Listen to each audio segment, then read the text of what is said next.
राधे राधे, जय श्री कृष्णा। मैं सीमा सिंह आप सभी धर्म प्रेमियों को सादर प्रणाम करती हूँ। आज मैं आपको बैकुंठ चौदस की पूजन विधि, शुभ मुहूर्त और एक पौराणिक और प्राचीन कहानी सुनाऊंगी। आशा करती हूँ आपको ये जरूर पसंद आएगा।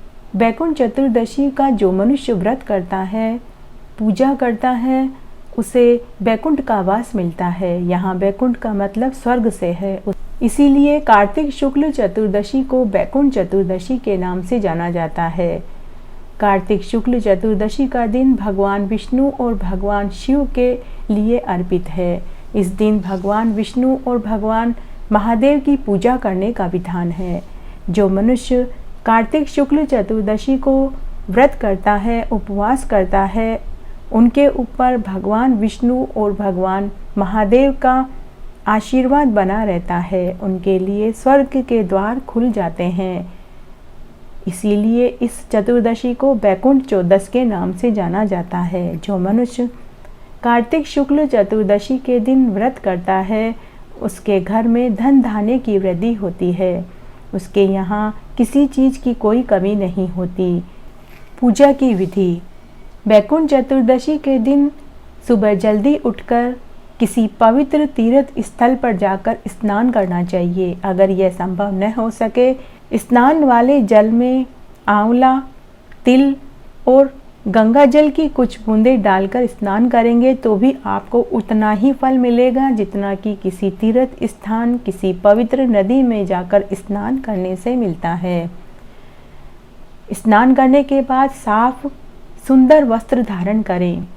व्रत का संकल्प भगवान विष्णु और महादेव जी की प्रतिमा के सामने लेवें।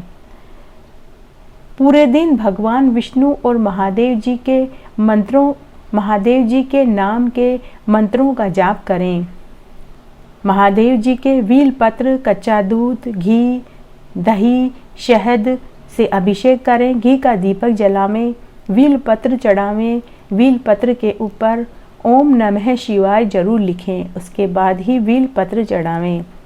भगवान विष्णु को भांग, धतूरा और केवड़े के पुष्प चढ़ावें। साथ ही एक नारियल और दक्षिणा के रुपए रखें। शंकर भगवान की आरती करें।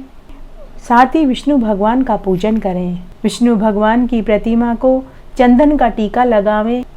घी का अखंड दीपक जलावें। सुंदर हजारे के फूलों की माला पहनाएं और बैकुंठ चतुर्दशी के दिन गाय को चारा खिलावें। मंदिरों में और शिवालय पर और पवित्र नदियों पर दीप दान करें। विष्णु भगवान की आरती करें और प्रसाद का वितरण करें। एक समय शाकाहारी भोजन करें। ब्रह्मचर्य का पालन करें। जमीन पर सोवें। झूठ चोरी पर निंदा से बचें और रात्रि जागरण में समय बितावें। बैकुंठ चतुर्दशी का शुभ मुहूर्त। बैकुंठ चतुर्दशी तिथि मनाई जाएगी 17 नवंबर 2021 को। बैकुंठ चतुर्दशी तिथि प्रारंभ होगी 17 नवंबर को सुबह 9:50 से और समाप्त होगी 18 नवंबर को दोपहर 12 बजे। बैकुंठ चौदस की पूजा निश्चित काल में करनी चाहिए। इस दिन भगवान विष्णु और महादेव जी का पूजन करना चाहिए। बैकुंठ चतुर्दशी का शुभ मुहूर्त है निश्चित काल रात्रि 11:42 से 12:35 तक रहेगा। निश्चित काल में ही बैकुंठ चतुर्दशी का पूजन करना चाहिए। इसके अगले दिन सुबह भगवान शिव का पूजन करना चाहिए। कार्तिक शुक्ल चतुर्दशी का दिन भगवान विष्णु और भगवान महादेव को अर्पित है। इसकी एक पौराणिक कहानी इस प्रकार है। एक बार भगवान विष्णु ने महादेव जी की पूजा के लिए 1000 स्वर्ण कमल चढ़ाने का संकल्प लिया। जब भगवान विष्णु जी महादेव जी का पूजन कर रहे थे और स्वर्ण के कमल पुष्प चढ़ा रहे थे, तब भगवान महादेव जी ने विष्णु भगवान की परीक्षा लेने की सोची। तब भगवान महादेव जी ने स्वर्ण कमल पुष्पों में से एक स्वर्ण कमल पुष्प गायब कर दिया। जब विष्णु भगवान पूजा कर रहे थे तो उन्हें एक पुष्प कम होने का आभास हुआ। तब विष्णु भगवान ने मन ही मन सोचा कि एक कमल पुष्प कम पड़ गया है, लेकिन इस समय कोई पुष्प लाकर देने वाला नहीं है। तब भगवान विष्णु ने अपनी एक आँख निकालकर शिवजी को अर्पित कर दी। तभी भगवान शिव वहाँ प्रकट हो गए और उन्होंने विष्णु भगवान से कहा कि हे प्रभु, हे देव, मैं आपकी भक्ति से अत्यंत प्रसन्न हुआ। तब भगवान महादेव ने उन्हें कमल नयन और पुंडरीकाक्ष नाम दिया और साथ ही कोटि सूर्य की प्रतिभा से चमकता हुआ सुदर्शन चक्र प्रदान किया। उस समय भगवान विष्णु ने महादेव जी की पूजा निशीता काल में करी और 1000 कमल पुष्पों से पूजा करी। नेत्र को पुनः विष्णु भगवान के स्थापित कर दिया।